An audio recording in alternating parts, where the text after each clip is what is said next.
This is not a drill. I repeat, this is not a drill. Just as I am brushing my teeth, washing my face, I was getting into bed. I was in bed and I said to the wife, "Oh, we've got the here we go. We've got the here we go at 11:30 at night. But Palhinha is going to be a Spurs player, and it's good news." Sorry, I've done a disservice there. Yao, Maria, Lobo, Alves, Palares, Costa, Palhinha, Gonçalves, to give him his full name, is going to be a Tottenham Hotspur footballer. And Ash, you dared me to read out his full name, and I think I did that bloody successfully. Tottenham Hotspur have got the here we go. Now I know what people are going to say. I know what people are going to say. They're going to say, but we've been here before. We've been here before with Morgan Gibbs-White. But this is very different. This is a loan. This is a one-year loan. And for me, this is a brilliant signing. For me, this is a brilliant signing. For years, I feel like we've been way too fragile in our midfield area. We've had a lot of hard workers, a lot of people like Bentancur and Basuma and Sarr and the likes of Sissoko and Winks and the likes of Skip and the likes of who am I trying to say here? The likes of Højbjerg.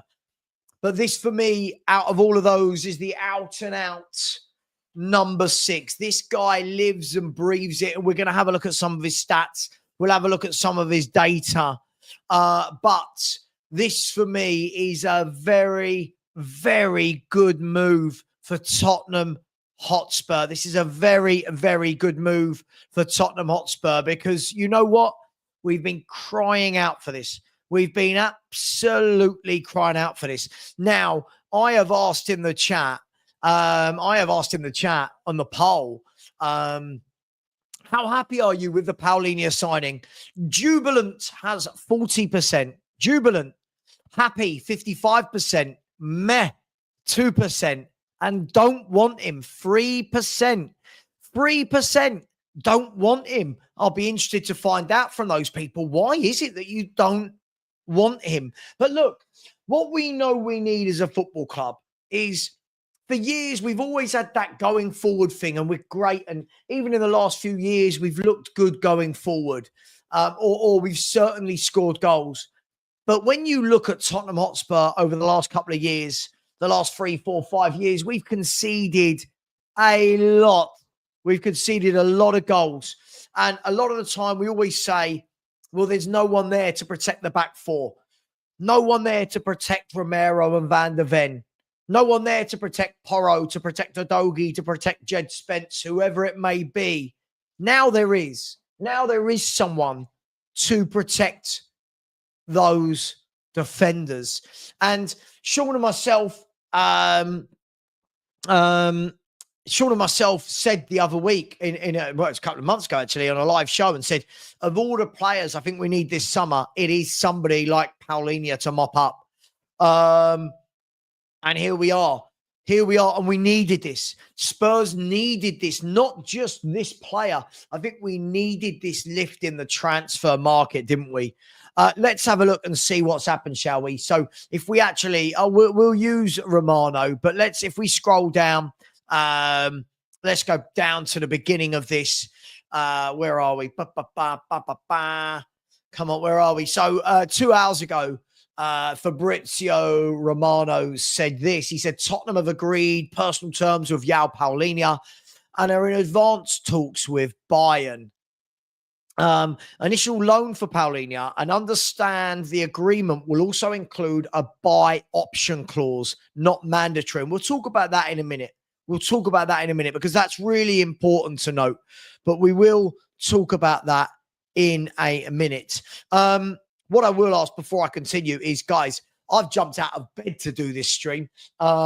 Very unhappy wife, but we jumped out of bed to do this stream. You lot can at least smash that like button. If you like the signing of Palhinha, please smash that like button. There's over 550 of you in here and 91 likes.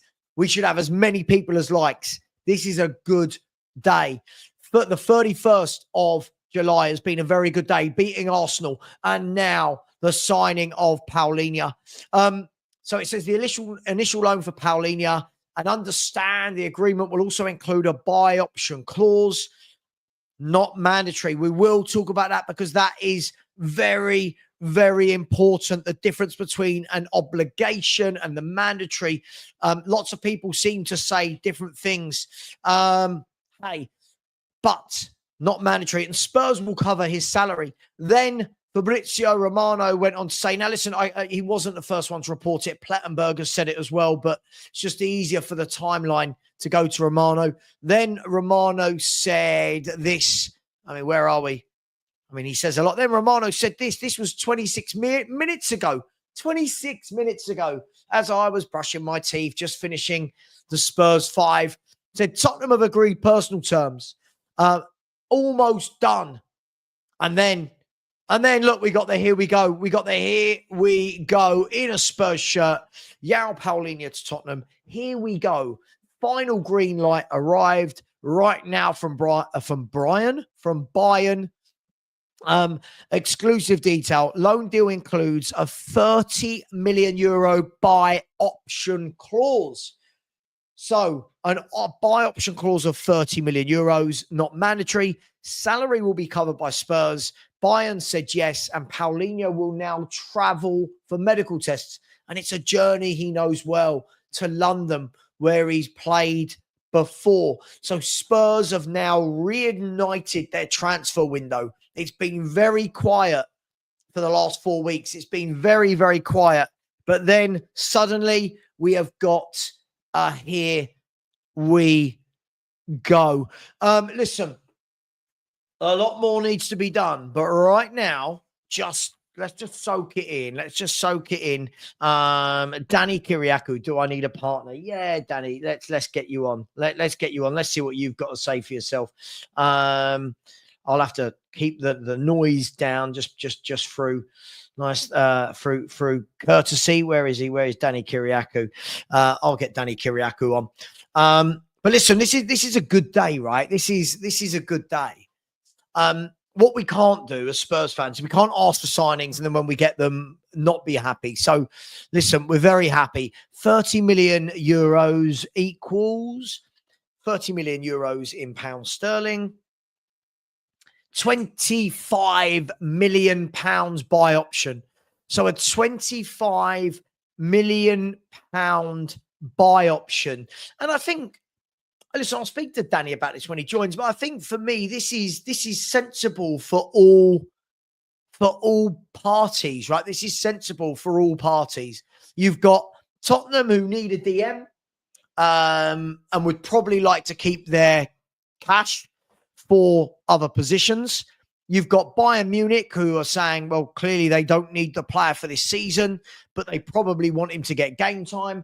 The player will want to suss out Tottenham. Tottenham will want to suss out the player.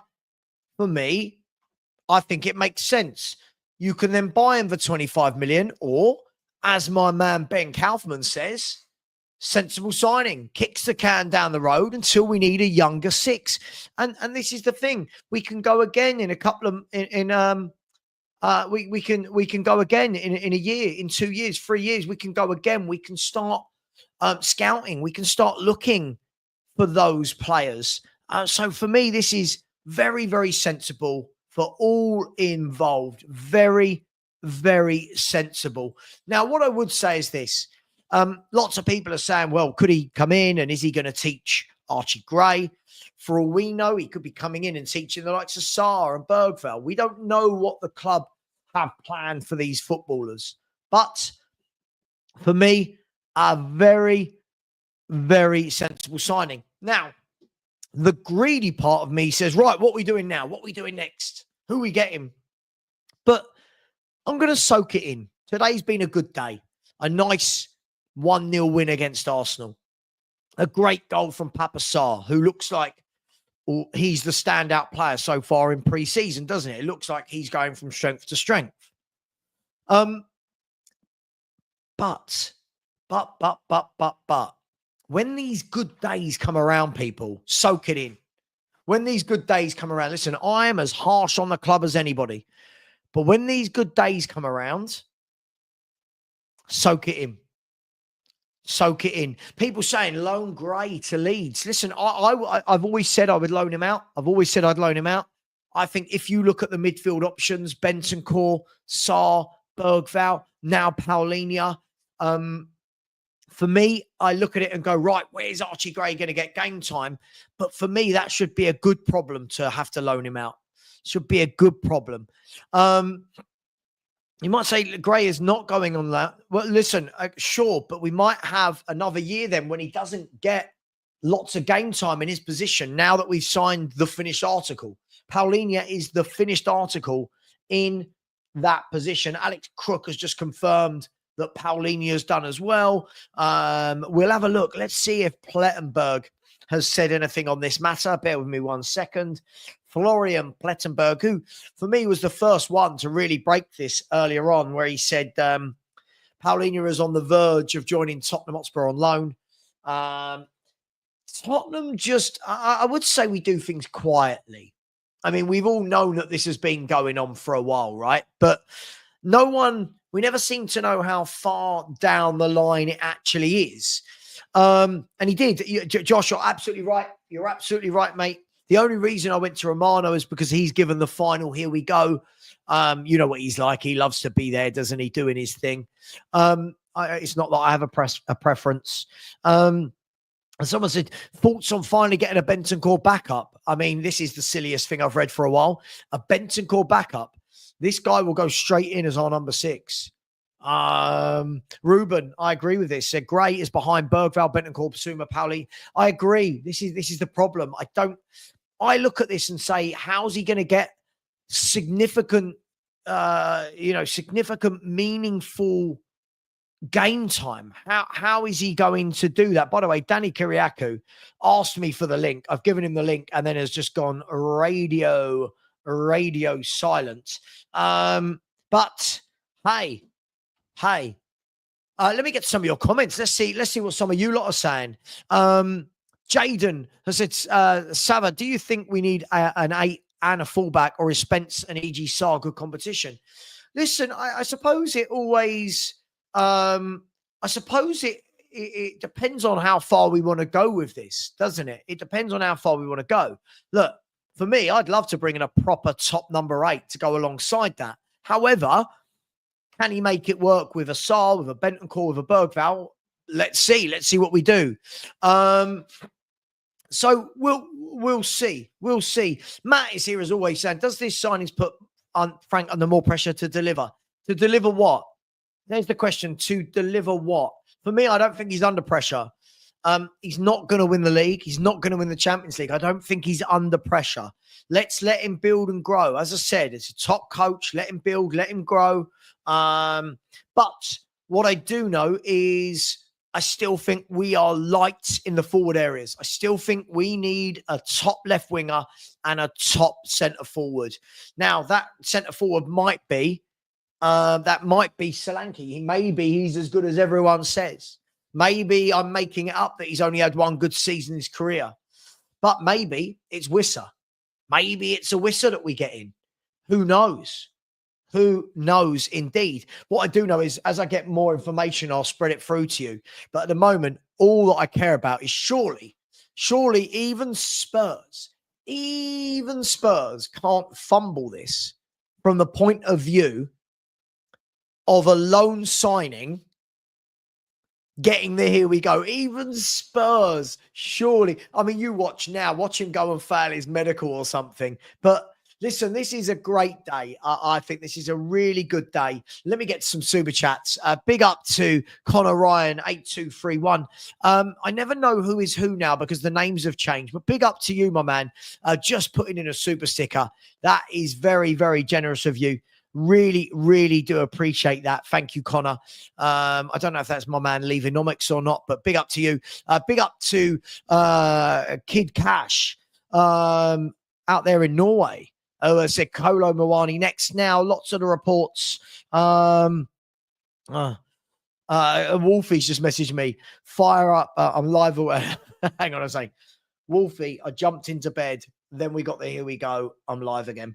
The life of a full-time YouTuber, content creator.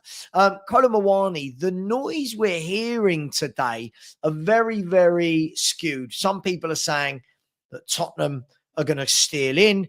Other people are saying that a deal is done with Juventus. Some people saying Juventus can't afford it. We'll see. I do think we need a Mawani type. I really do feel that we need a Mawani type. So we'll see what happens on that front. But at the moment, not really any concrete news on Kolo Mawani. But I do think that would be the exact profile of footballer that Tottenham need up top. But at the moment, for me, I don't know what you guys think. I think we've got a lot of forwards that they're all quite big and bustling, but I don't think we've got that dynamic goal scorer. I don't think we've got that dynamic quick whippet of a play, you know, somebody who gets in and around the box, a kind of Defoe, a Julian Alvarez, you know, a Mo Salah-esque footballer. But big up to you. Thank you very much, Kid Cash. Big up to Ethan Bates. My man, Ethan, very generous as always, had said his aerial presence is a major asset too and needed. I'll tell you what, Ethan, didn't even think about it from that side. But yeah, he's a monster in the air. A monster in the air. And listen, he's got wonderful, wonderful ability in the tackle and interceptions. Great in the air, which is going to be good for both boxes. And he's an out and out DM. What more did we want to ask for? What more did we want to ask for from a DM? Big up to you, Ethan. Really, really appreciate that, my man. That's very, very generous. Big up to Ryan Trestane, who said, yes, very happy that Palhinha is coming in now. Can we get a striker? Because we're weak up front. Do you agree? Yeah, as I just said, I desperately think Spurs need a couple of forwards. And listen, if you think about it, the Morgan Gibbs-White money, surely it's there, ready for another signing. Could we see someone else coming in? Is it going to be completely left field? Is it going to be a complete left field signing out of absolutely nowhere? We will see. We will see. I'm just seeing if Brian Daigle, if Brian Daigle's about. He might not be, but you know, I've asked him anyway. Let's see. Here we go. Let's send Brian Daigle. Let's get a bit of the Daigle-meister on. Here we go. Here we go. Wolfie just said to me, they're so inconsiderate. They are, aren't they? Announcing it at 11:30 at night. But you know what? We don't care. And you lot, 850 of you in here, you don't care enough to smash the like button. Smash the like button if you are happy with Palhinha. Smash the like button, because so far, I'm going to be honest, do I want Spurs to have done more? Yes. I'm very happy with the coaching staff, very happy with the manager, very happy with Kudus, and very happy with Palhinha. From this aspect, I can't knock it. Big up to you, Ryan. Really appreciate that. You've also gifted a membership. I'm not sure who that went to, but big up to you. Thank you for doing that. That is very, very generous indeed. By the way, has anyone seen Danny Kiriakou? Danny Kiriakou doing what Danny Kiriakou does. Big up, Ryan. Very generous, brother. Really, really appreciate you. Big up to Maz Lasoren. Big up to you, Maz Lasoren. Really appreciate you for becoming a new YouTube member. I'll bring Daigle in a second, people. Big up to you, Maz Lasoren. Really appreciate that. I don't know why YouTube are doing this funny thing with people's names again. Apologies. But thank you very much.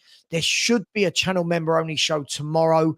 I might have to push it to Monday because I've got quite a busy day tomorrow, but we'll see. And you're now welcome to join those, my friend. Big up to you. And Faz, big up to you. Has said, thanks for the breaking news before bedtime.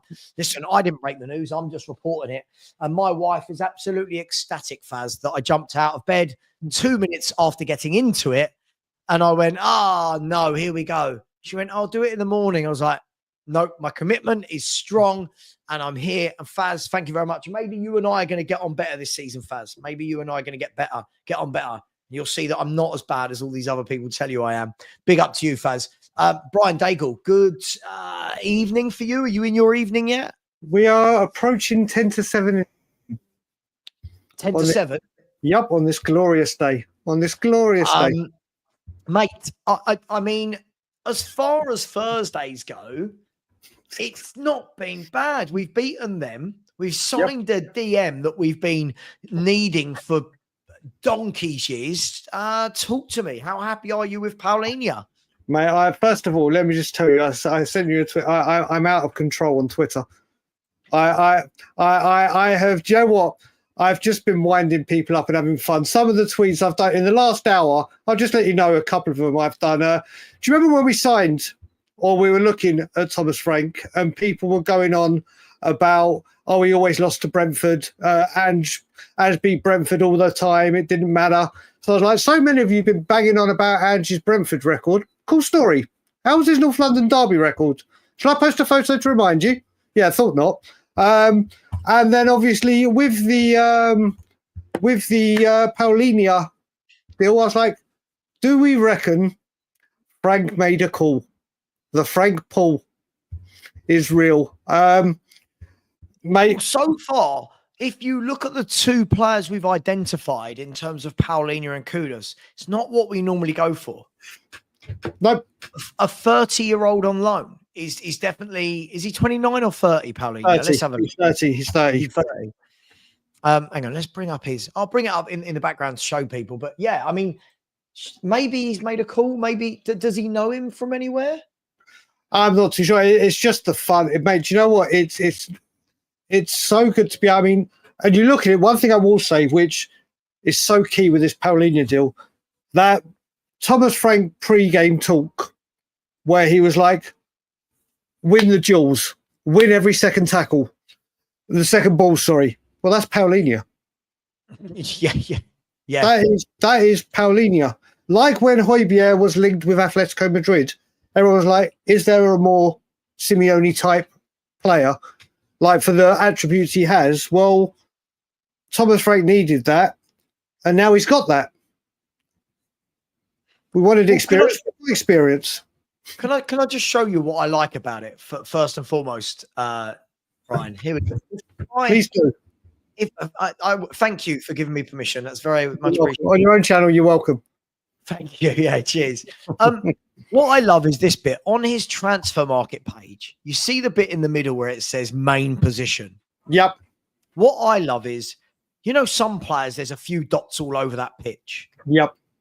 This guy is a DM. He is not a CM. He is not an AM. He is not. Yep. He is not a wing. This guy sits in front of the back four and he protects. Correct. I am so happy. I'm so happy. Yep. Let me remove that. No one needs to see that. Well, you know what it is as well, Sarah. I have to say with this today, defensively, we look so well organised, so set up. The midfield didn't part like the Red Sea.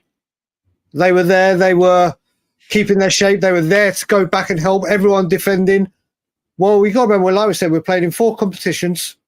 Rotation and keeping players fit is key. And we did not have a player like Palhinha that if we need to make sure that defence has some insurance in front of it, there's a guy that will be biting at people's ankles and just a nuisance around them. We didn't have that kind of player. Well, now we do. We do. Do you know what? I'm a fan of people that play a set position. And what I mean by that is I don't mind if people have got versatility, but I've never been one of these fans. You know, when people say, oh, do you think Mickey van der Ven could play the 6? Or do you think he could go left wing? No. I want a specialist. I want we need a 6. This guy's a 6 because number 6s, especially I know there are different type of 6s. Like you've got the Rodri type of 6 and the Palhinha type of 6. The Palhinha type of 6, you can't teach what he does because he sniffs that danger, right? Correct. He loves that tackle, right? Pause. He loves the duel, right? He does. You can't teach that to a right back who you shift into there overnight. That takes time to develop. So that's what I'm super happy about. He's an actual 6. I think what we've got to remember as well, we can talk about it with Parker. We could talk about it with Wanyama. We could talk about it with Palacios. The number 6 role has become such a big role in not just for Tottenham, but in football, in modern day football and the way football is played. Having that number 6 is vital in the way modern day football is played. And we have, like you said, been trying to force players to play there and say, right, you're going to have to play deep for us. You're going to have to do this. Is it going to be Bentancur? Is it going to be Sarr? Is it going to be Basuma? Well, now you've got that guy. It's like, just do what you do. There's like you said, you can't teach what he's got. That awareness, that anticipation, that fight in the tackle. It's a very, very, very clever signing. Yeah, no, absolutely. Listen, I'm seeing a lot of people in the chat saying they wouldn't want someone like Moani just quickly to break away. They prefer a Watkins. I think what we've got to realise is Spurs are not going to drop 60 million on a 30-year-old. Yep. Right? Palhinha on a loan with an option of 25 million quid at the end of it, which they could probably get down to 15, 16. Yes. Yep. I cannot see Spurs paying 30 million for 60 million for that. But here's the question. From what we've seen today, we can see and we know from his time at Brentford that Thomas Frank likes the 4-2-3-1. He loves that double pivot. Yep. Forgive me. I hate saying it, but I'm always saying the double pivot. He loves that double pivot that sits in front and they cover the fullbacks. They cover the fullbacks when need be, and that midfielder, the third midfielder, drops in. Who's going to play alongside Palhinha? Because now you've got the options. Now you've got Bentancur, Sarr, Bergvall. You've got Gray. You've got Basuma, who you would think would be leaving. You've got George Abbott, who people are talking about a breakthrough season. What would you do? And everyone in the chat, what would you do? Who would be your two? Obviously, we're going to rotate, Brian, but I'm talking about big game comes along. Who's your two? Well, like we were saying earlier, I think we need to see what's happening with Bentancur. We talk about, obviously, Romero's future's up in the air. That contract has been the longest negotiation. And how many times we heard it's at the advanced stage any time now? We don't know. We simply don't know. I think, do you know what? In all honesty, mate, Pape Matar Sarr is making a claim for it this season as well. He's like scored the goals. I think he was very good. Very good. I mean, people were saying he's man of the match, and I think he got the man of the match with the cherry on top being that outstanding goal. For me, I would have given it to Porro. I think Porro was magnificent today. But Pape Matar Sarr is starting to show, of course, it's only pre-season, but he has been impressive. So you look at that midfield, the people have got to go, haven't they? They've got to go. Does Archie Gray go on loan if Pape Sarr carries on like this? There's so many questions that need answered with our outgoings. It's good that we got one incoming. We need outgoings now, but it's a tough one for the midfield. It's a tough one for the midfield. It really is. But what a lovely way to have it, isn't it? What a lovely discussion to be having. Who is... Can I just say, Brian, one thing I like is, listen, we thrust ourselves into focus with being YouTubers, right? Yes. One thing I find funny is when something happens, everyone always wants to tell you, you said this, you said that, rather than being happy. Yep. I've not really been a fan of Sarr. I'm just trying to be brutally honest. I think in the 3 or 4 years he's been at the club, I've been a bit underwhelmed. But I'm hoping that changes. If he stays, which I'm guessing he is, I'm hoping to see Frank work with him, make him a top player. I'm not too proud, Brian, to turn around and go, oh, I didn't rate this player. God, I hope he's shit. I hope he's shit. I hope he's shit. Yeah. That's not what I want. I want them to be coached. So could this be a breakout season for Sarr? Because in your opinion, in the 4 years he's been here, has he had a breakout season where you go, God, he was good? Do you know what? When Ange Postecoglou's first season, that 10-game unbeaten run, we obviously drew to Brentford, and I can't remember. Ollie Skip was in midfield with, I think it was Ollie Skip. No, Ollie Skip had gone to Leicester. It was Maddison, Bissouma, and I can't remember who the other person was. But then he made a change and brought Sarr in. And Sarr was fantastic for the first part. And then people were saying it's because he's got Bissouma next to him. Then Bissouma lost his touch after the Luton and he carried on. But then I think it just caught up with him. I just think it caught up with him. You got to remember, so I want to go back to what you said, Sarah, about obviously what we say on YouTube. We live in a world, unfortunately, where we've seen it on Twitter where people will go back 15, 16 years and find people's tweets, whether they're YouTubers, celebrities, whatever. Go, did you say that? And just try and call you up. We put our faces out here. We speak from our heart. We get things wrong. We get a lot of things wrong. Of course. We get a lot of things wrong. We get told we're negative because we demand better for our football team. We want what's best for our football team. We don't believe in just sugarcoating it and going, oh, maybe next year or this one. And then when things are very, very good and things are getting better, of course we're going to be happy. This is a manager I've wanted for 2.5 years. Mm. Of course I'm going to be absolutely ecstatic, delighted, because I saw what he wanted. Just like everyone who was delighted with Ange from start to finish. Fair play. That was your call. But we put ourselves out there, and obviously it all gets shared around, whether it's good, bad, or the ugly. And now it's a time to actually look. Thank you very much indeed, Ryan, and everyone. And Sava, like I said, thank you for getting us over that milestone whilst we're on stream. So I don't help other YouTubers. I'm just here to we don't help each other. We don't. But yeah, like I said, it's a time to rejoice. It's a time to be happy. We just saw our team play Arsenal. Yes, it was pre-season, but Arsenal had a team out. There was a strong team. They're further along in their pre-season. We looked hungry. We looked together. We didn't look at all in trouble. And Sam, I didn't get to watch your watch along because I was just watching the game. But at any point in that game, was you nervous at all? Because I certainly wasn't. For the first time in ages, I wasn't nervous.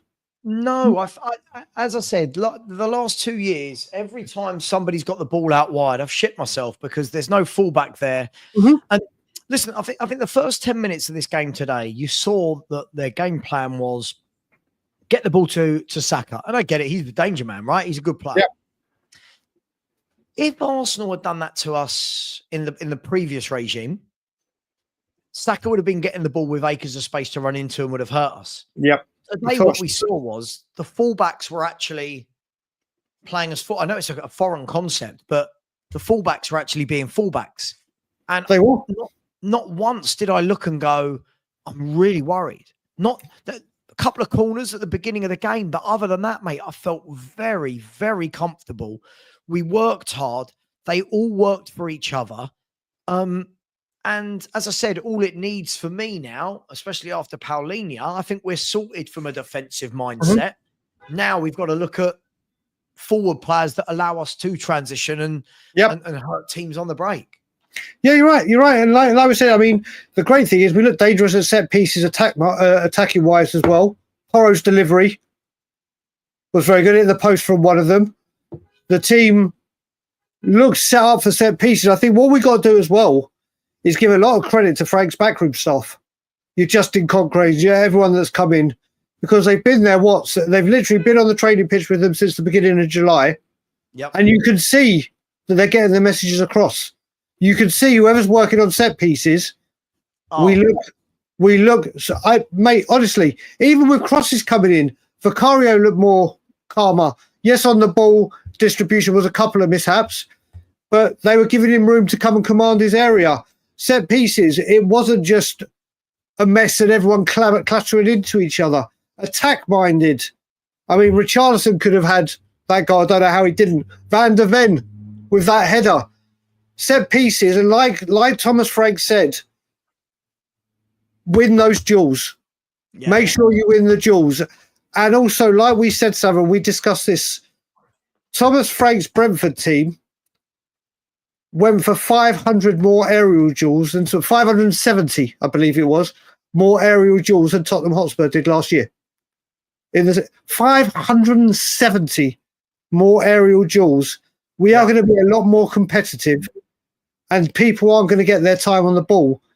And you can see the messages getting across. Do you know what he's also done as well? Look at both the players so far that we've brought in terms of the first team players. Yeah. Both powerful. Palhinha and Kudos in different ways because they're different positions, Yep. Both men, both strong. Yeah. Everyone else, when I look at them, I think, oh boy. You know what I mean? I look at like Brennan Johnson and you think, oh, he's a bit lightweight. I look at Tell, bit lightweight. I look at Kudus. I look at Palhinha and I go, men, we're getting a little bit of experience, a bit of fight, a bit of battle in there. And you're absolutely right. If you look at his Brentford team, when he had Norgard in there, Norgard's that height that was in the central midfield. Correct. And look, we've got all the Levy Out fan club all in one place together. Hello, Stelios. Big up, Stel, bro. Big up, Stel, brother. Good evening, everyone. Late night cup of tea. Shocking. Late night, yeah. Stel, I was backstage with you lot one night and I said, I've got to go to bed, I'm knackered. I got into bed and then went, I've got to go live. And she just went, honestly, I am married. I know people probably don't believe me. I am married.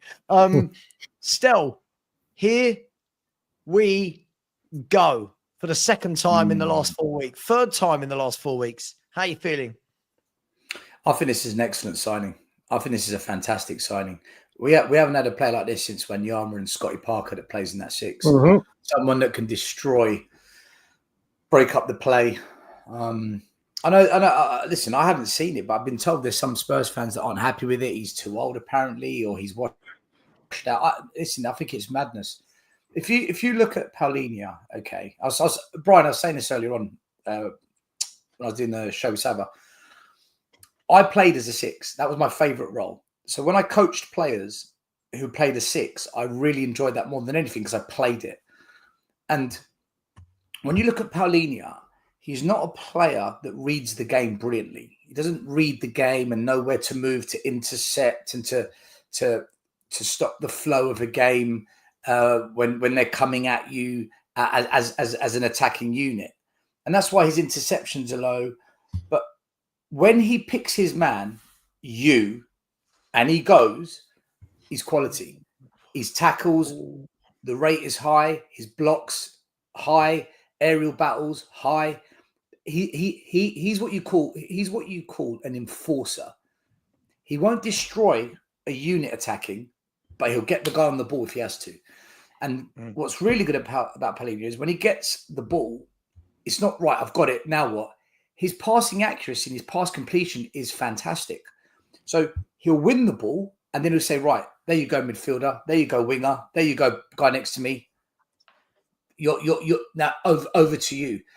And we haven't got anyone in the team that can do that. There's no one in the team for me that does that consistently. So if we get the Palhinha from Fulham, listen, hats off to Levy, hats off to Vinay, Lange, hats off to Frank. Yeah, look. What? Hats off. Can I click this? No, you can't. No, you can't. This? No. Go on. Brian, you say it as well. Go on, Mate, listen, you saw what I say with Morgan Gibbs-White and Kudus. I will give credit where it's due. It doesn't change all those years, but if we get these players in, this is the bit I don't get. This is what people like Stel and myself have been doing. Right, we've still got a long way to go. Of course, no, this is it. No, but what I'm saying, Stel, is you and I and many others for years and years and years and years have wanted this. That's right. Have wanted this. So when we do get that, and when we are happy, when it looks like we're going the right way, of course people like Stel and I will say, well done. No problem whatsoever. No problem at all. Mate, I'm pulling your leg. Listen, I know you are. No, but I know what others. And I've just sent you a picture from Terry to highlight why I don't understand why Spurs fans. Like I said, Stel, I've said this to you before. I think as Spurs fans, if we all agree, we all die. Like if all Spurs fans go, yeah, that's good. So what was that? That was tackled before he left for Bayern. See, this is what I mean. 100 more tackles than anyone else in the league that year. In coaching, we call it 1v1 domination. I was mentioning this earlier on. Can you get past your opponent in a 1v1 battle? Can you stop your opponent in a 1v1 battle? That's what. And if you win, you've dominated the opponent in that 1v1 moment. Palhinha in a 1v1 domination scenario as a defender in the midfield, his stats don't lie. His stats aren't false. He's exactly what any team needs from what you would call a traditional six. He's not a modern six. He's a traditional six. But I think the way Frank's going to play, which is a bit more defensive, a bit more pragmatic, a bit more, let's say, structured, that's the kind of play you want. If you're going to play Pep Guardiola football, I'd say I'm not sure about Palhinha. I'm not sure about that foot, but we're not going to play Pep ball. So for Frank, this works. I see how this works for what I think he's going to do. Yeah, look. Let me just quickly do some super chats. And if I'm speaking a little bit quieter than normal, guys, it's purely because I've got to be a little bit respectful that people are sleeping. Big up to HJ Wood. Big up to you. Thank you very much. And apologies that YouTube are doing this funny thing with people's names. I said Palhinha's ability to pick a pass out will be top. And I think it's what Stel just said there. Palhinha does the easy passes very well. He's not there to drive forward with a ball. He's not there to, the progressive carries and the Hollywood balls. I don't want him there for that. That's what the other midfielders are there for. So I completely agree with you. Thank you very much, my man. Big up to El Dante, who has said, Marinakis to cry about us signing Palhinha. Oh, don't. Listen, now they're more than welcome now to go and take Douglas Luiz, who looks like he's joining Nottingham Forest. I'll take Palhinha. I'm happy with that. So big up to you, El Dente. Thank you very much. Big up to Connor, who's just put in another super sticker. Very generous. Thank you very much, my friend. Really do appreciate that. And then the man with the best name on YouTube, Krista Scorpion Nyland. Superb name. Sounds like you should be in Game of Thrones. It's amazing. Says left back, a 10. Left winger and a striker. That's a 10 out of 10 window. Big up Sava and Brian. Yeah, I mean that's another four players coming in. I'm not going to get carried away, but hey, as we just talked about, if one of those is an Eze and you get a striker as well, who knows? We're now talking about winning quadruples. It's amazing times. Big up to you, Krista. Thank you very much. Big up to Patrick Madden. Is this Patrick McCorry? Okay. No, okay. I don't think it is, because big up to Patrick Madden. Big up to you, my man. Said Sava, much love from Massachusetts over in the States. Been subscribed for a little over 2 years. Thank you. First time being able to catch you live. Love the content, man. Smash the like button, people. Come on, you Spurs. Well, thank you very much, Patrick. Really appreciate that. Glad you like my content. There are many that don't, but thank you to you. Really appreciate it. And then last but not least for the moment, anyway, big up to Ben, who is Tot Doc on X.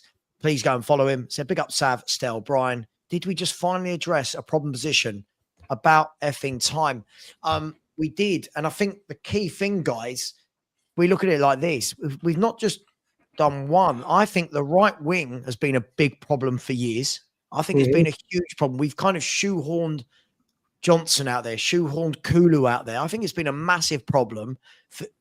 We always had Son and Kane, right? And the third one was always a Lucas. Do you know what I mean? Or a Bergwijn now we've got the right winger sorted and the DM. Are we learning? Are we kind of learning, guys, that we now need to actually address this position with senior pros?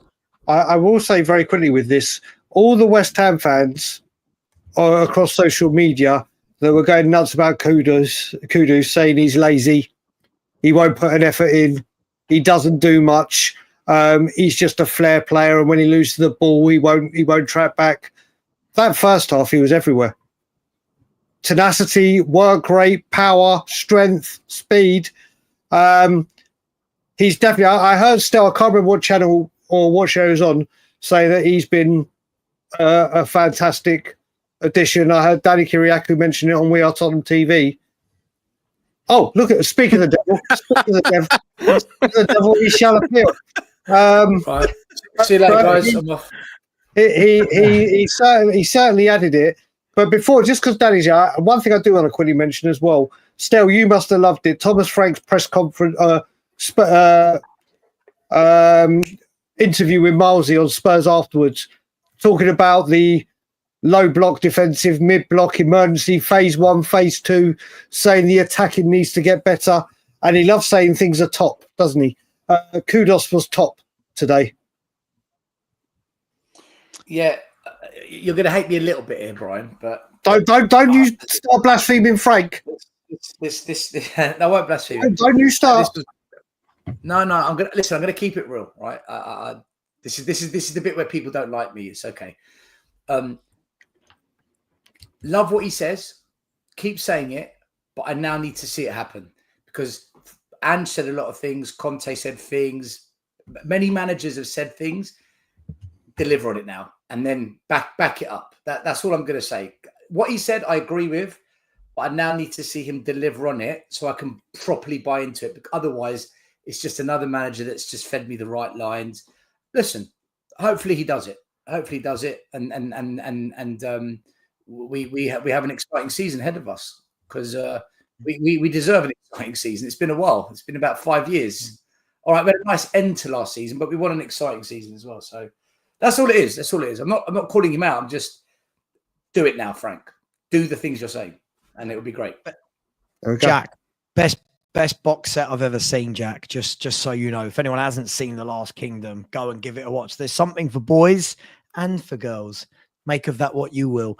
Danny Kiriakou, you look like an angel with this light shining on your face. Danny, it's been a bloody good day for Tottenham, hasn't it? You're on mute, Daddy.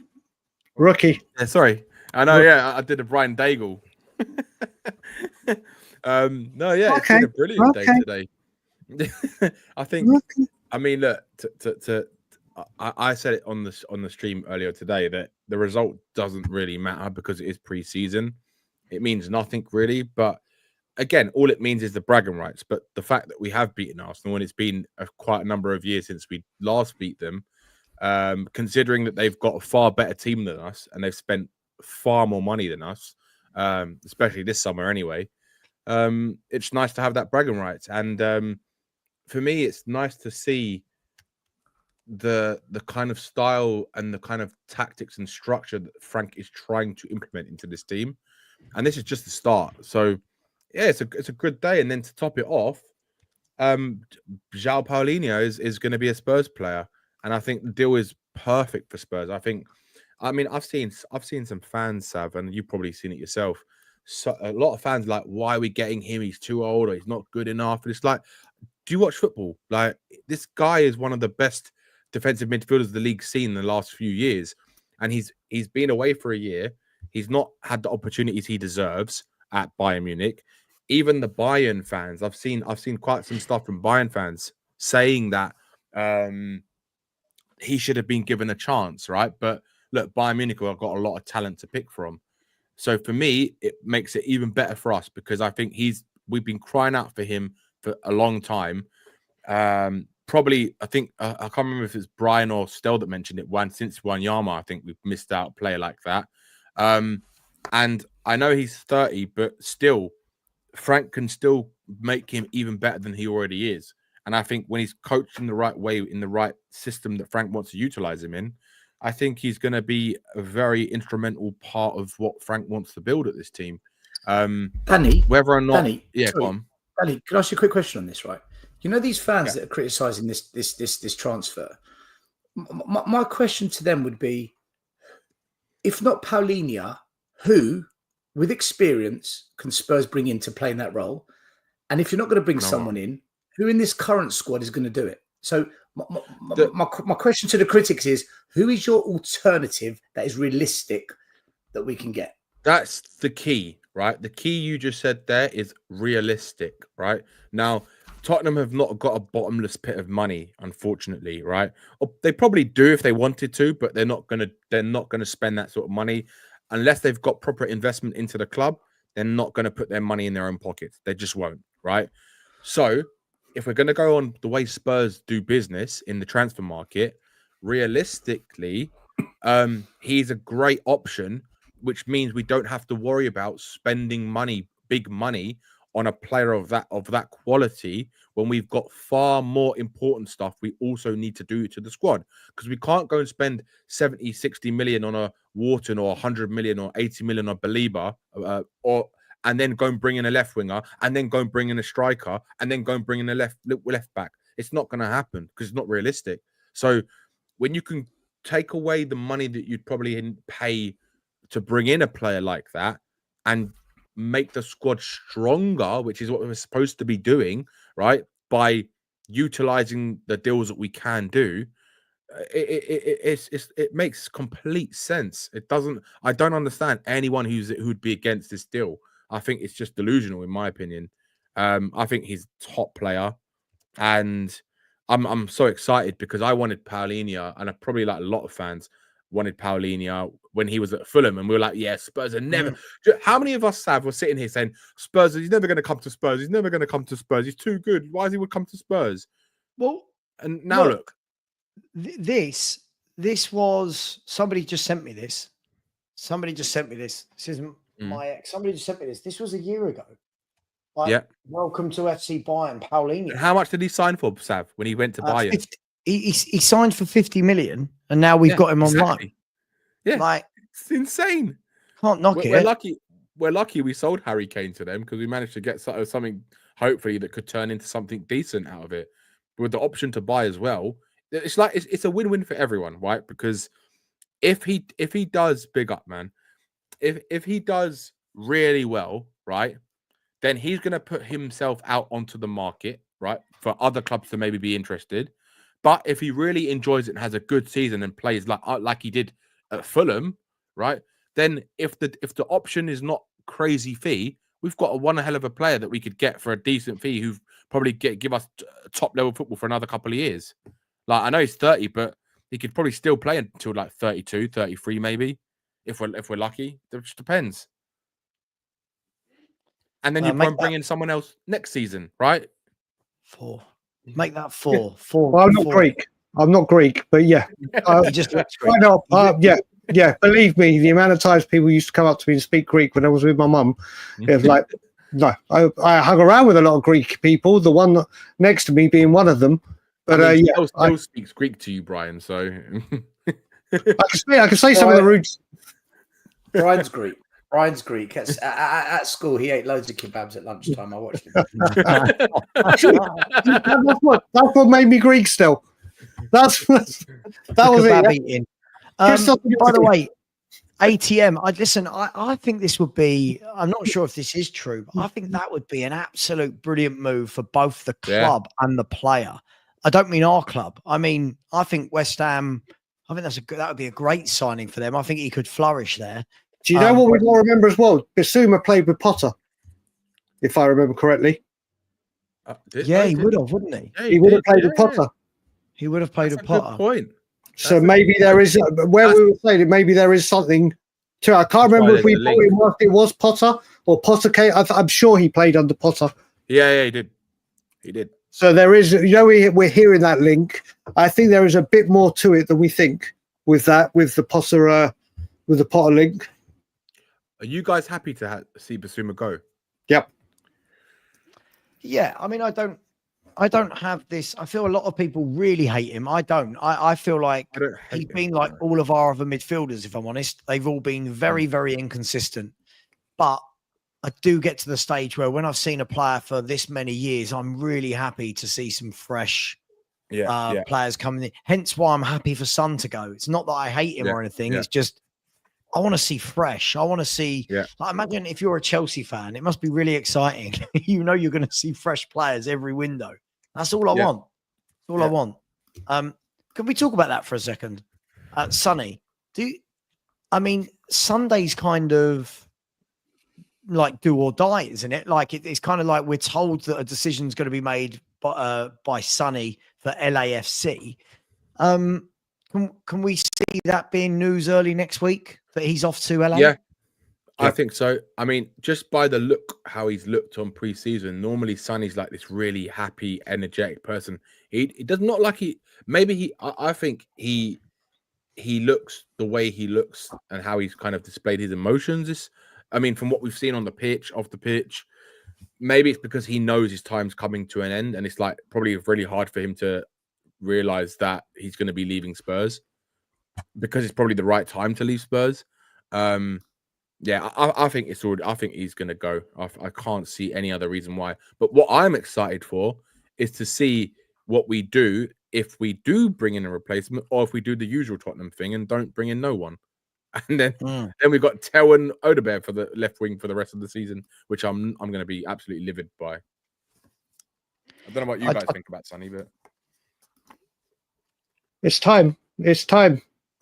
It really is. And like I said, when I came on Savs this morning, I don't know if people saw it. They released a video yesterday.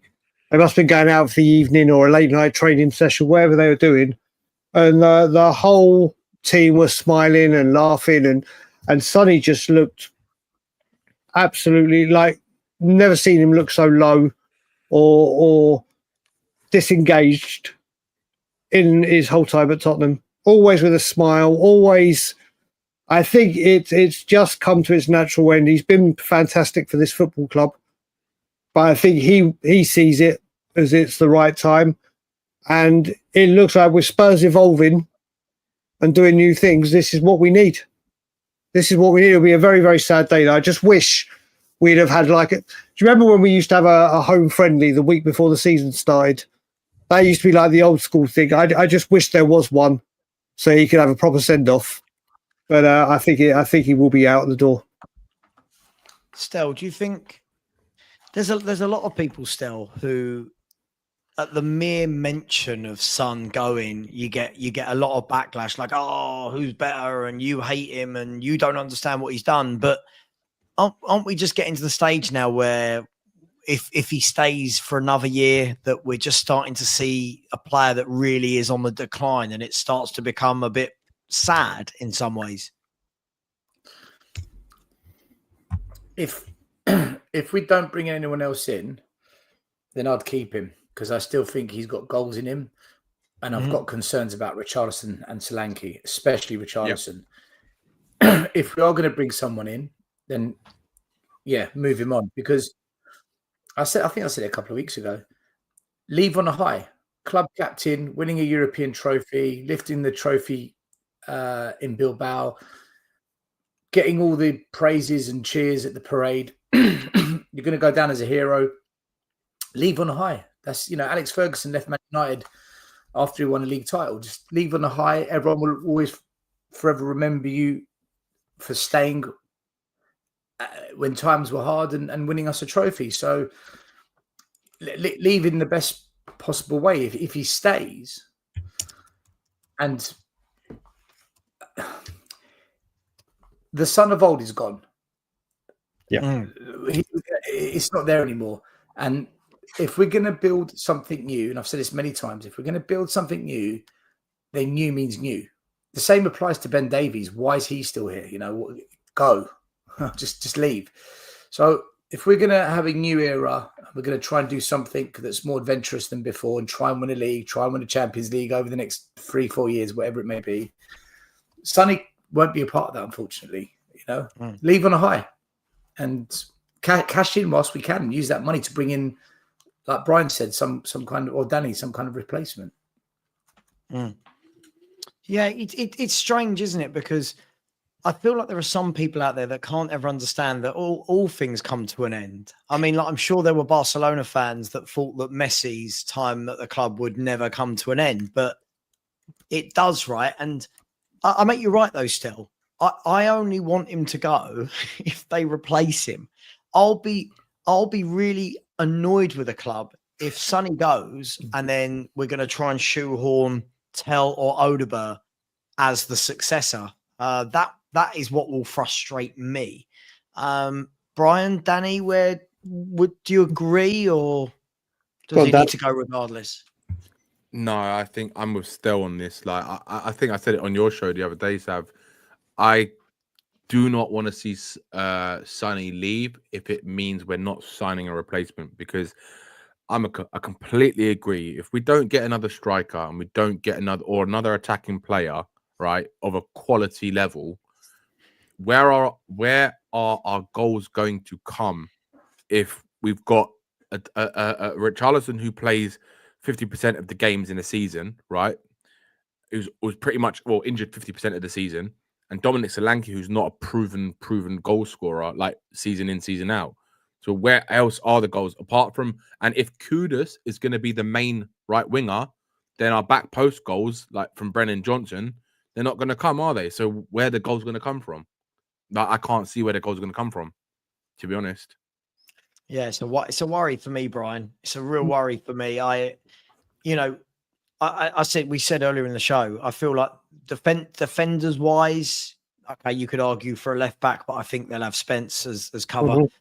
Defenders wise, you've now got a lot of number 8s and a defensive midfielder in there, but it's the other end of the pitch. And this is strange for Spurs because we're normally okay at that end. And yet I think we saw it today. We had some really good breaks where people like Richarlison just couldn't take the best of it. And he's got to go, and we need a new striker, don't we?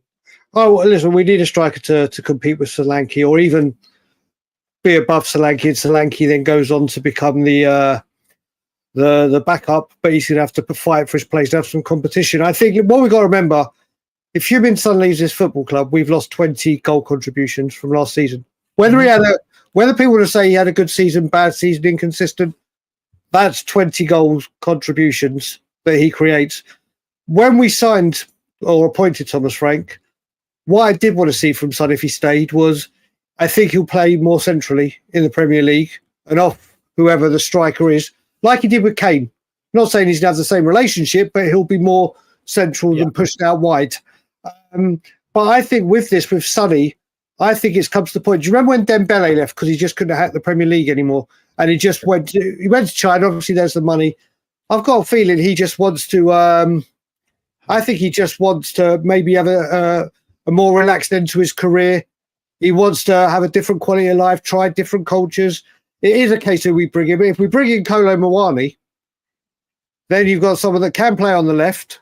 You've got someone that can play up front. Obviously, I'd rather, like you were saying, Sava, about Palhinha, and he's a specialist. He's there.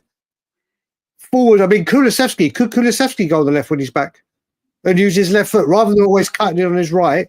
Could there be? Not saying there will be. Odegaard, I actually thought today, yes, he still needs to improve a lot, but he's looked sharper than he did any time last season. He looked more. If you saw it, there's times where he's actually wanted to take his man on. He's looking a bit more confident, and yes, we need better. There's no doubt. I think we need to get a left winger in. But if we can you imagine the pace and the power if you have Kolo Muani down one wing, Kudus down the other, Maddison supplying, Palhinha defending it. I've said I think Solanke gets 20 goals this season because I think he'll do what he did with Ivan Toney. You know what, Brian? Say, play in the box. Play there. Don't come deep. Don't get me wrong. We do need another striker. But I think Solanke was really poorly used last season. I still think he needs to do better. He needs to do better. But I think we will see a different Solanke, especially if you start putting, like I said to you guys, if we had, let's just say Muani did come, he's on the left, Kudu's on the left, then you've got Maddison behind them, Palhinha, and let's say whoever's going to be in the 8 or whatever, that all of a sudden looks a lot more dangerous. And if we can start supplying him, then we can, then he'll be in the goals. Yeah, I mean, sorry, I wasn't laughing at you. I was laughing at Scott. Like, Brian Hill, sure. But, I mean, Tell, we've just signed. Odegaard, we signed last year. Solanke, we signed last year. I just can't see how you think all these strikers are going to go in one window. He cracks me up. Danny, you were going to say something about Solanke. Yeah, no, just to add on to what Brian was saying. I think, correct me if I'm wrong or if you guys agree or disagree, right? But I think a lot of the way the modern game is developed now is that, yes, there is obviously a need to have a top quality striker if you want to challenge at the very top of the table for the biggest honors, right? But I think where we are right now, I think it's more important where the modern game, a lot of it comes down to the wing backs and the wingers. I think the wingers are the most important players in a team nowadays. I think it's one of the most. But if you look at how all the biggest teams play, right? If you look at, say, for example, Liverpool and City, all their best football comes down the wingers, right? A lot of the time. Yes, they're going to have their creative sparks and stuff like this, but I think when you've got wingers like, I don't know, for example, you've got Salah in your team, you've got a Cherky in your team, or you've got these type of players, they can cause so much damage, and you don't need the biggest or the best striker to get goals out of a striker. Like, I think it's just alluding on to the point where Brian's talking about Solanke getting more goals. I think if you have another creative spark, just say you've got an Eze or you've got a Rafael Leao with Kudus and Palhinha coming in, I think you've got such a good base for a team that you'd expect, because Solanke is going to be playing with better players who'll be able to provide him the ball a lot better than the other wingers that we've had in the lately. You're going to get more output from them too. So I think the most important position we need to strengthen after Palhinha, I think we still need a number 10, but I think left wing is the most important, especially if Son is going, which it looks like he is. Can I ask, Stel, let me ask you, the conversation with Solanke is always based around that 1 year he had at Bournemouth, right? Like, can we reproduce what Iriola got out of him? Is there any part of you that thinks that maybe, just maybe, I'm just playing devil's advocate, maybe that was as good as it got for him? Maybe that was a one-off season? Because when I watch him still, I'm really always disappointed by just him as a player, like just his hold-up play, his positional sense, or do you think, like Brian, that could he be in for a 20-goal season? Listen, I don't rate our attack. I don't rate it. This is going to be just down to personal opinion. I don't rate Solanke. I think he's an average striker. And if you look at him when he played for England under 16s, 18s, 21, when you look at him when he was at other clubs, throughout his career, he's been very, very average. He had one purple patch at Bournemouth. He's an average striker. He's not rubbish, but he's not the solution. He's not the solution. How many goals would you be happy then? Right? Yeah, I agree with Richarlison's rubbish. Richarlison's rubbish, but Danny, here's the thing, right? You and I just agreed he's rubbish. His stats are just as good as Solanke's, and we've just called Richarlison rubbish. So yeah, that's worrying. It comes down to how good of a coach do you think Frank is to develop all these players? I don't know any coach that can develop this many players, and I'm talking about the best in the business, right? Yeah. Odegaard, I really like him. I really do like him, but there's no end product. The assists, the goals scored. Where's the end product? If there's no end product, and do you know who else had a poor end product second half of last season? Kudus, right? Kudus, but he's shown, Mohamed Kudus, but he's shown that he has got. He has shown that he has got it, but he dipped off. So we need wingers that have got end products, whether it's assists, quality crosses, killer passes, goals, and then we need the same from the striker. So unless we've got 3 across the front or 2, however we're going to play, either Frank has to develop it and earn his money. You know, Savra and I and Johnny had an argument over this tonight, or you've got to bring them in. But if you're going to bring them in, it kind of defeats the point a little bit of having a manager there that was supposed to develop it. But I don't expect Frank to be able to develop everyone. No manager can. Nobody can. So we all agree?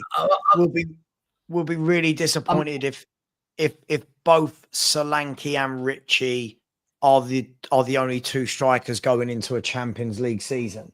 Like if Solanke stays, cool, and then you bring in I don't know, Wissa, just for example, just because I can't bother to think of other new strikers, then it's like, okay, cool, we've got some options. In this game, we'll play the big guy. In this game, we'll play the quick guy. But if it is Solanke and Richie again, the biggest problem I've got with them, other than the fact that I don't rate either of them, right, is that they're the same profile of striker. Okay. Neither of them are goal scorers in my book. Neither of them are clean strikers of a ball. You know, neither of them are. I was taught this when I was coaching. I was taught this, that, you know, some people are great goal scorers and other people are scorers of great goals. You know, and that's what I think Richie is. Richie every now and then comes out of a peach and you go, oh, where did that come from? Peter Crouch wasn't a great goal scorer, but he was a scorer of great goals, wasn't he? Like his volleys and stuff. just think we need a goal. I think we need a marksman. I think we need to find a little Alvarez somewhere across Spain or South Kolo America. Kolo Muani would be perfect. He genuinely would be perfect. But we're not going to get someone like that. Hey, I fancy McDonald's now, but I just want to add one thing to this. Now, if people, talking of Solanke, apparently I look like Carl Walker in this picture. You do a little bit. Yeah. Funny. As I say, with Solanke, if you look at his one season at Bournemouth, he had an on-fire Semenyo giving him regular service. They had a very, very good understanding and a very good partnership, and he was getting regular good service and deliveries into him. He came to Spurs. We bought a striker that thrives on service, but didn't have a single player apart from Porro that could get the ball to him. Now, with the way Frank plays, and you would have seen, I know you saw it, Sava, the attacking with, what's his name, the QPR fan that does all the, I can't remember his name, the streamer, Tom Horner, when he did when he showed how Thomas Frank teams attack. If we can get people that can give him the ball and he can strike up an understanding like he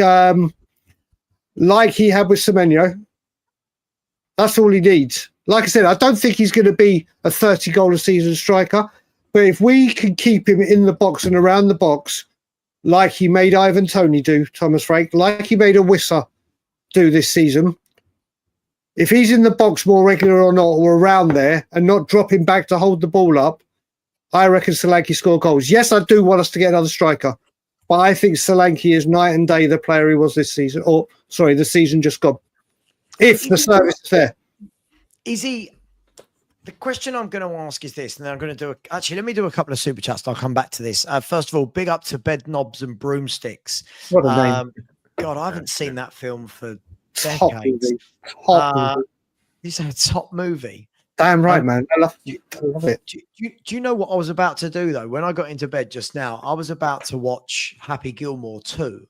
I don't know if anyone's seen Happy Gilmore. Anyway, I haven't seen it yet. I have. Bed Knobs and Broomsticks, big up to you. I said, evening, lads. Why are Bayern loaning him out?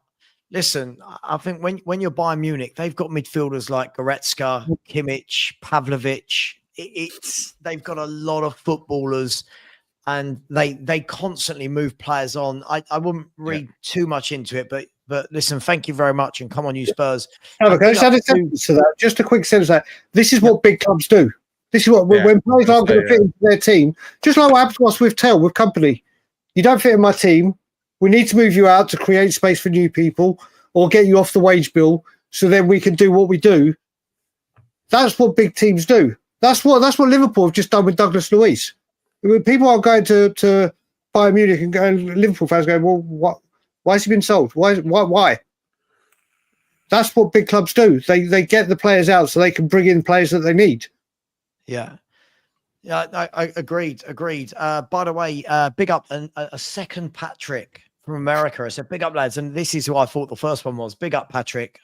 Not Patrick from Massachusetts, but nice to see more Patricks from America subscribing. Thanks for the hours of content today, Savo. Yeah, my eyes aren't thankful, but yes, you're more than welcome. And just to say thank you very much for all the super chats, and thank you to everyone today. We have had over 250 subscribers in one day, which is seriously crazy, and I'm sure they'll go off of me at some point. But hey, thank you very much, and Patrick, thanks for the super chat. Really, I feel like that needs a bit more love, but I'll leave it there for a few more seconds because that's a very, very generous donation. So thank you very much. I hate those YouTubers that just skip past super chats. I think it's so wrong. But so I only want to go for another 10, 15 minutes. But what I want to say is, and first of all, Lurs, dude, I know you like to troll, right?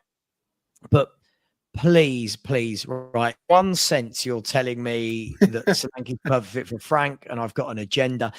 First of all, I love this word agenda. Basically, if anyone's got an opinion on a player, you've got an agenda, which is really silly.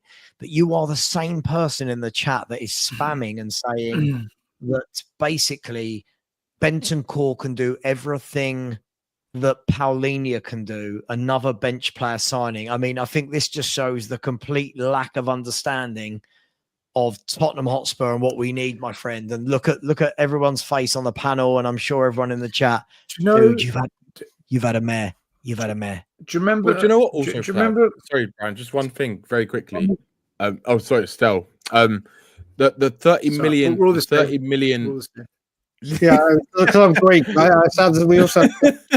The 30 million euro option to buy, I think, is a great bit. It's a great bit of business as well, because if he turns out,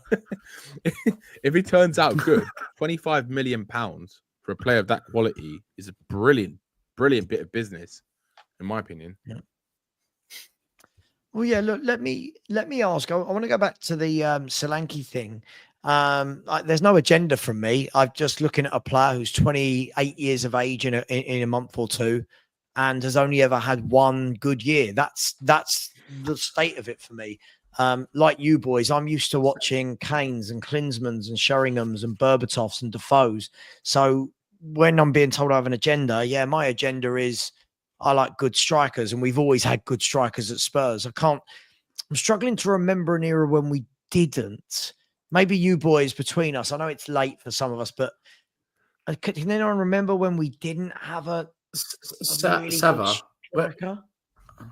When we signed Solanke, people were saying he's perfect for Ange because of his high pressing and holds up the ball. And now you've got people in the comments saying he's perfect for Frank. He's perfect. Let's just wait and see, right? Let's just wait and see. We're just giving you our opinions. We haven't had a top striker since Kane, and we never bought a top striker whilst we had Kane either. We never ever brought up. We're lucky that Son, a winger, turned into a goal scorer. We're lucky that he developed in that way, and they formed a great partnership. But we've always had 2 or 3 good strikers at the club. We had Klinsmann and Sheringham. We had Keane and Defoe. Then we had Berbatov, Keane and Defoe. We had, even going back to the Gordon Jury days, we had 2 strikers. I think it was Sheringham and Jury, then Sheringham. The old jukebox. Yeah. Okay. Son and Kane, you could say, all right, let's just say them 2. Right now, we don't have 1. Forget 2, we don't have 1. Wait, how you left Stefan Everson out of that list? How can we forget Stefan Everson, mate? Do you know what? I was thinking back to that era. And Clint Dempsey. When we had when we won the League Cup in 99, I think it was it Everson and Ferdinand up front. Yeah. And unfortunately for us, we didn't get the QPR Ferdinand, did we? We didn't get the Newcastle version. We kind of got the tailed off version. But since that era, we've always had a Teddy or a Defoe or a Berbatov or a Keane, even Freddie Canute. Remember, even Freddie Canute was someone literally just said it. Alpash just said it as you said it. You know, so unfortunately for me, I just think when you've got a team in the Champions League, one of your strikers has got to scare Champions League defenses. And unfortunately, I just don't. I'm not saying he won't score goals. Solanke for me this year will get 15 league goals, 16 league goals. But I asked myself the question, do top centre-halves, are they scared of playing Solanke?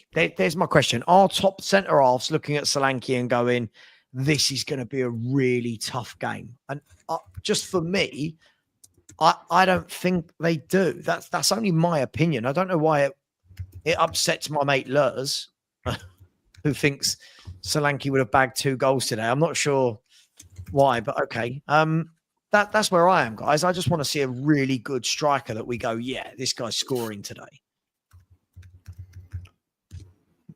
Yeah, no, I agree.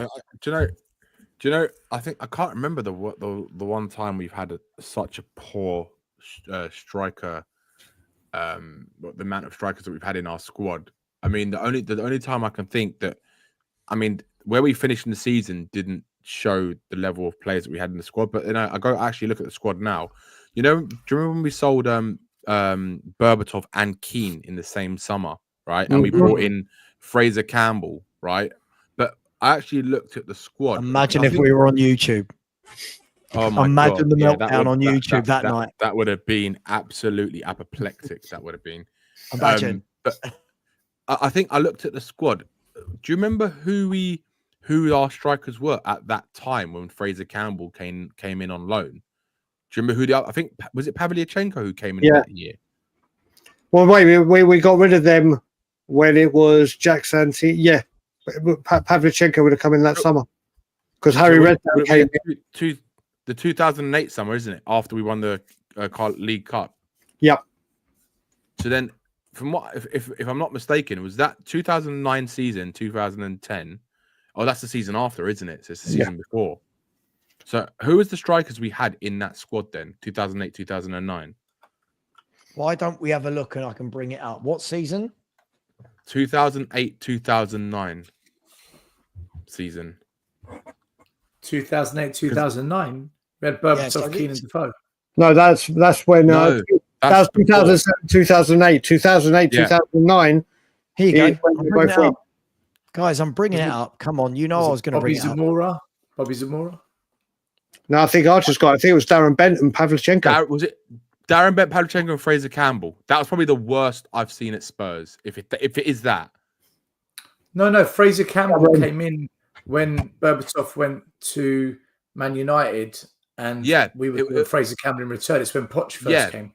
No, it wasn't when Poch first came. No. We talking about when Harry Redknapp came. Yeah, when Ramos was sacked and Redknapp came in. Yeah. Poch inherited. So no, you're right. Poch inherited Campbell, didn't he? Yeah.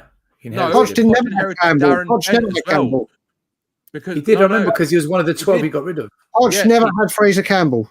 He did. He got rid of him as part of the 12. Poch never ever had Fraser Campbell. Yeah, Poch didn't. It was Harry Redknapp had him because do you not remember when Harry Redknapp cussed Darren Bent and saying that his grandma could have scored that header? Sandra, he said Sandra could have scored it. Oh, was it Sandra? That's it. Sandra could have scored that. It had Darren Bent. Sav's going to bring it up anyway. I'm going to bring it up. But Fraser Campbell was never at Tottenham with Mauricio Pochettino. No, he wasn't. I could guarantee. Yeah, he wasn't. So, because go on. Here we go. So you've got to remember, I think this is where we signed Jermaine Defoe in January for Harry, right? Yep. So that summer was the work. That couple of months before the January window, we had. Yeah, this is it. So Robbie Keane was gone as well because he went to Liverpool, didn't he? So these two left right at the beginning of the Jonathan Abika. Oh my good God! Jesus. There you go. That's what we had. The bottom four then. Yeah. But you say the bottom three. The bottom three because Abika was never ever. Yeah, but we had Campbell, Pavlyuchenko, and Bent. Yeah. Abika. That's disgraceful. I loved Pavlyuchenko. I loved Roma. I love Pavlyuchenko. He was an absolute lunatic, an absolute psychopath. Now, he was another example of a scorer of great goals, but not a great goal scorer. Oh, that free kick. Free kick. But he scored some if I'm not wrong, goals, we went into the season because Defoe joined, didn't he, in the January? Yes. I was so happy about that. And because our players were so shit. Season with forwards were so crap. We went in with Bent, Pavlyuchenko, and Campbell, and if you want to count Jonathan Abika as well.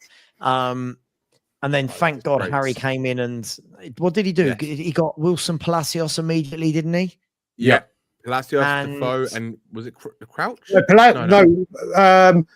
Palacios came the January after when we were going for Champions League. It was the next January after Defoe that he came in when we went for Champions League. When Man City took Bellamy, and there was a discussion where they said they'll take Bellamy and we'll go Palacios, and we got Champions League.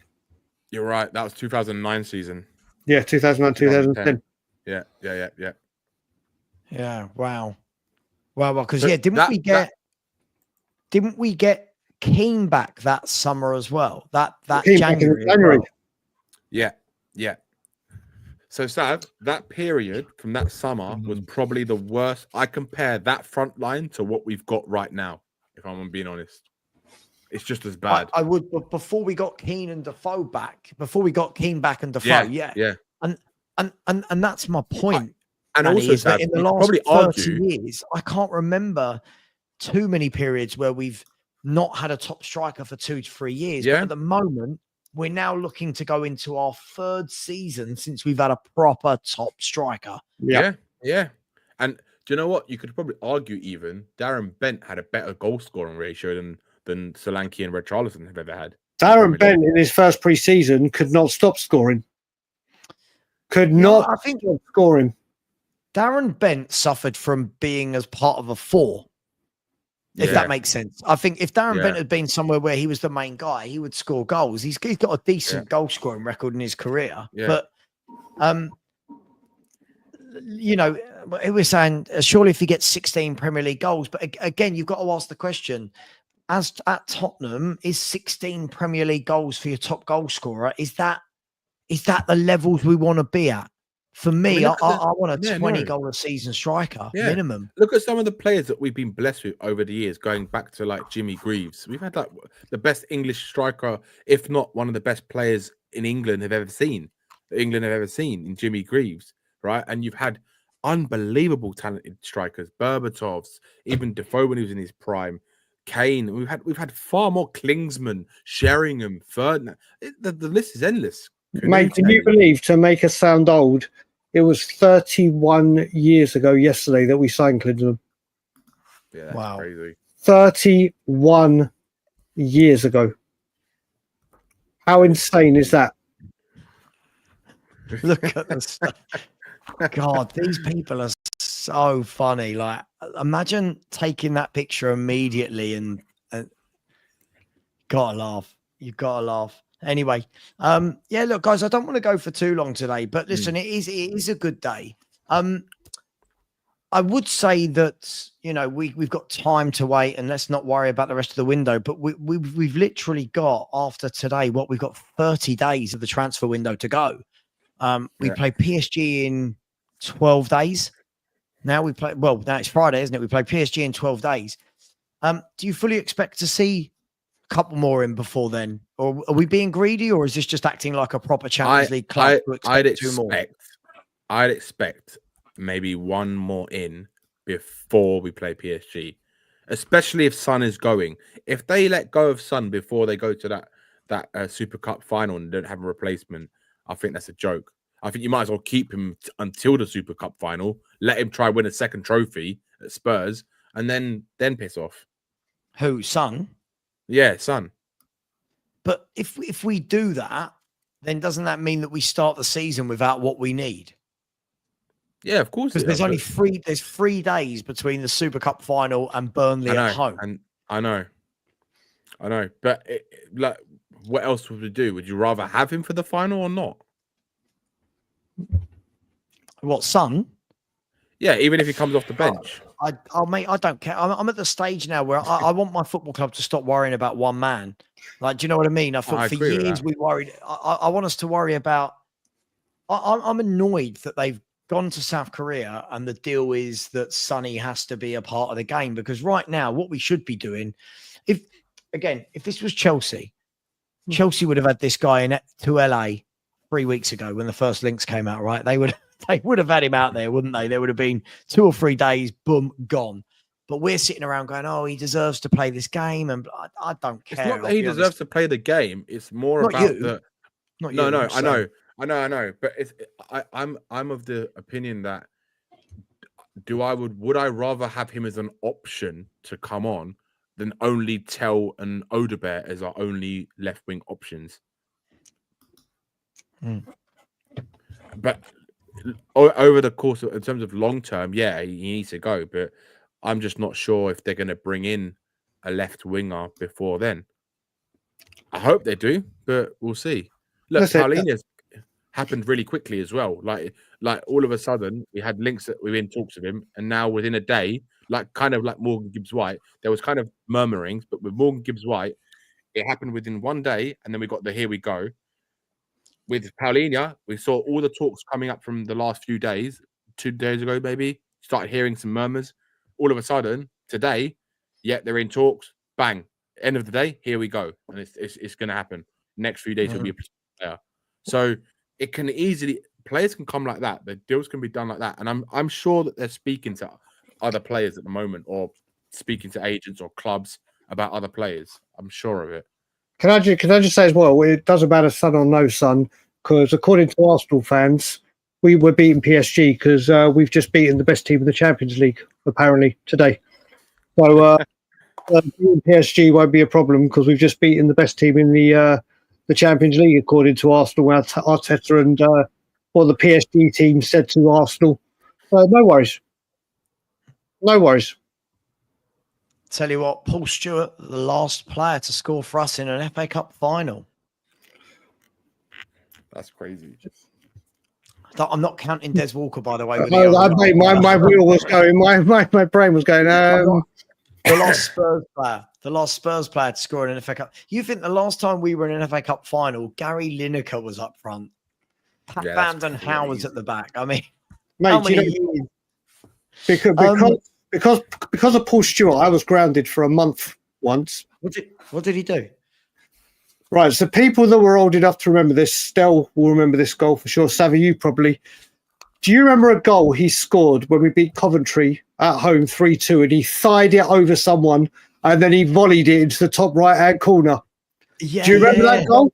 Well, that was with St. and Greavesy, and it was a Tottenham Hotspur. They did a goal for every single team, and you had to choose who the goal of the season was, and it was one of those 0898 numbers, and I remembered it off by heart, and I think I dialed it about 225 times. So when the quarterly phone bill came through, let's just say my parents were not happy because I voted 225 times. So Paul Stewart got me grounded for a month. Will Stewart? Paul Stewart. Oh, I thought you said Will Stewart. I was like, Paul Stewart. Mate, if anyone hears from Will Stewart, let me know, please. Yeah. Yeah. You know, my dad beat the living daylights out of me because of Spurs. Funny you say that story. Let's have story time, Stell. Let's go for our youth. You know the old teletext days? Yeah. The good old days. CFAX. Right? Mate, CFAX and teletext, and then you get these numbers. They still have teletext in the Netherlands, by the way. It's random thing.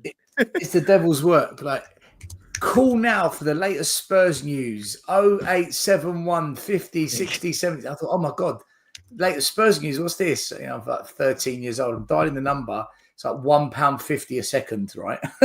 Yeah. I'm on there for 10 minutes. And the phone bill come. It was like 200, 300 quid phone bill. Mate. Still, do you know what that is? When I mean my dad, today you go to prison for that. You go to prison for the beats I got. Oh my Lord, man. Do you know what that's the equivalent of? That 08 number is the equivalent now of when YouTubers pay to have Fabrizio Romano come on their channel for like £2,000 for half an hour for him to just say things like, Fabrizio, what about Eze? Yes, Spurs like the player, and people go, oh yeah. He's literally ringing up for that, innit? Going, oh, mate, these hotlines were the devil's work because the first 2 minutes they said nothing. It was hi and welcome to Spurs chat, the live search chat. Chat. Yeah, no, they spoke slower than that to keep you on.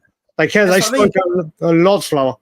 Make sure you tell all your friends, all your Spurs fans to also call up and we're soon going to go to the news. But before we get to the Spurs news, did you know that the Spurs stadium was built in 19... Yeah. Mate. I know you like stats. 22. £1.50, £3, £4.50, £6, £10. Mate. Dude, this is a lot of numbers, man. This is a lot of numbers. Dude, I'm going to win the show because it's 1 a.m., right? I don't think I've stopped streaming since about 10:30 this morning. This is a lot of numbers. I don't know what I'm meant to be looking at. Guys, I'm going to win the show. Listen, thanks for coming on. Guys, I'll be back tomorrow morning at 10:30 for my normal morning show. And hopefully we get, I'm guessing it's all going to be a bit too soon for Palhinha to be involved in against Newcastle, but possibly against Bayern Munich. Where's the Bayern Munich game? I think it's still in Korea. Or is it at Bayern? Or is it at Bayern? I think it might be. Yeah, so Bayern. Well, okay, so he'll be able to go. He'll be able to Bayern Munich. Basically, for part of the Harry Kane deal, wasn't it? Basically, he can get an Uber from his house. Yeah. So we're going to leave him out. Yeah, fair enough. So his first game for Spurs could be against Bayern Munich. That's amazing. Love it. Love it. So his medical he'll actually get a game in the Allianz. Okay, well, listen, look, guys, thanks very much for joining. Thoroughly enjoyed it. What I would say is please, on your way out, subscribe to Tottenham on Tour, subscribe to Tottenham Away. Please subscribe to myself as well. And don't have to do anything for Danny Kyriakou, just whatever you want to do with Danny Kyriakou. Much love. Take care. Good day for Tottenham. Very one thing very quickly, very quick. One sentence for all you night owls or people on my side of the pond. I am going live on Tottenham on Tour at 9 p.m. Toronto time, which is 2 a.m. UK time.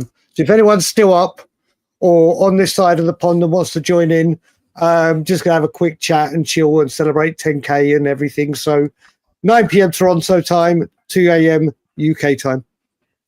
Cheers, Sav. And listen, I'm going to send you all over to Sarcasm City. Absolutely love Flawless. He's a great content creator. Please show some love. He talks all football. He was on my channel the other day. Very respectful guy. So when you go over there, please just type in Savarade, show some love, subscribe to his channel. Much love, guys. Take care. I'm going to go and get some sleep and probably a punch in the face. Much love. Take care. And as always, Thomas, Frank. Thomas, Frank. Come on. Thomas, Frank. Spurs.